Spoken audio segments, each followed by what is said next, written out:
Assalamualaikum warahmatullahi wabarakatuh. Alhamdulillahirabbil alamin.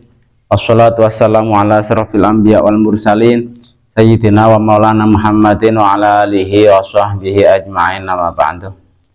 Teman-teman yang dimuliakan oleh Allah Subhanahu wa taala, ada beberapa riwayat baik apa yang disampaikan oleh para ulama-ulama kita atau para pendahulu kita, dan juga ya apa yang disampaikan oleh Nabi Muhammad SAW, bahwa ketika bulan Ramadan datang maka para setan itu dipenjara atau tidak boleh beraktivitas. Tidak boleh beraktivitas seperti kebiasaannya selain bulan Ramadan. Sekarang pertanyaannya, kenapa masih banyak orang yang maksiat, termasuk kita sendiri yang pelaku yang melaksanakan puasa, masih suka untuk maksiat, masih suka untuk tidak melaksanakan apa yang diperintah oleh Allah Subhanahu wa taala? Nah, ini perlu kita ulas dalam pertemuan kali ini. Perlu diketahui bahwa setan ini punya kebiasaan atau bertugas ini untuk mempengaruhi manusia supaya durhaka pada Allah, supaya meninggalkan apa yang diperintahkan oleh Allah, supaya mengerjakan apa yang dilarang oleh Allah Subhanahu wa taala. Mengajak seseorang untuk maksiat. Tapi ingat, dalam diri manusia, dalam diri setiap manusia ini punya nafsu, jadi ketika setan ini bertugas mempengaruhi, atau setan ini beraktivitas mempengaruhi manusia, maka nafsu seseorang itu membangkit. Nah, membangkit untuk melakukan apa yang dikehendaki oleh setan. Jadi dalam tubuh manusia, dalam tubuh kita sendiri, dalam diri kita sendiri ini ada nafsu. Nafsu punya peran, diantaranya peran nafsu ini mengikuti apa yang peran nafsu diantaranya adalah seperti halnya setan, melakukan maksiat,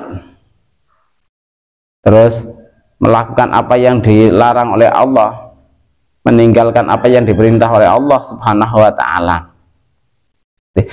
Walaupun setan dalam bulan Ramadan ini terpenjara atau terbelenggu atau tidak boleh beraktivitas seperti biasanya, tapi ingat, nafsu kita selama tidak terpenjara oleh kita, selama tidak ditekan oleh kita, ini kebiasaannya tetap sama. Maka fungsi dari puasa ini, fungsi dari puasa diantaranya adalah menekan nafsu kita, meminimalisir aktivitas keburukan dari nafsu kita. Setan perannya sedikit.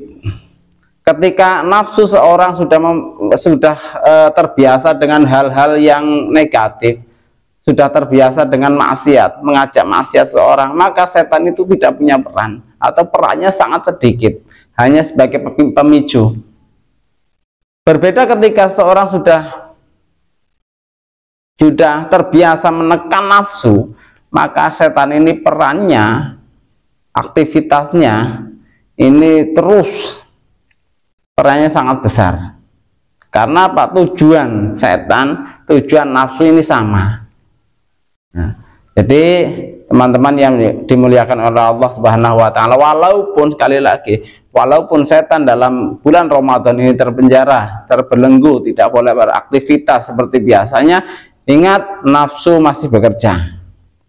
Nafsu seorang masih beraktivitas seperti biasanya, kecuali seorang tersebut benar-benar menekan nafsu tersebut untuk tidak beraktivitas seperti biasanya.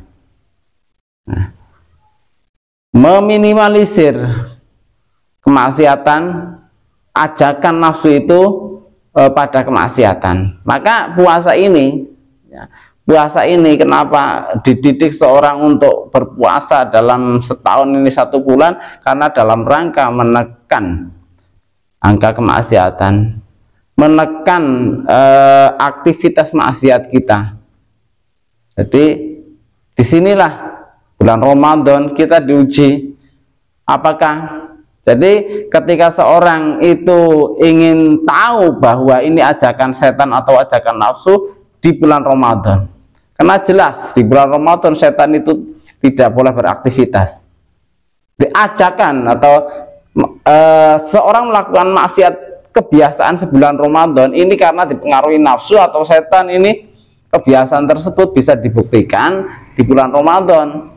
Ketika keinginan untuk itu, untuk maksiat dan seterusnya, kau masih seperti biasa, keinginannya tetap, berarti ini adalah pengaruh dari nafsu, dan setan itu kerjanya cuma sedikit, perannya sangat sedikit, hanya sebagai pemicu.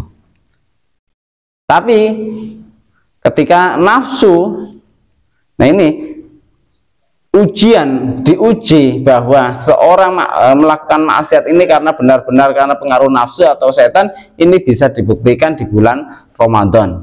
Kalau masih tetap, berarti ini adalah benar-benar nafsu, murni nafsu, bukan karena pengaruh setan, atau pengaruh setan sangat sedikit sekali, hanya sebagai pemicu.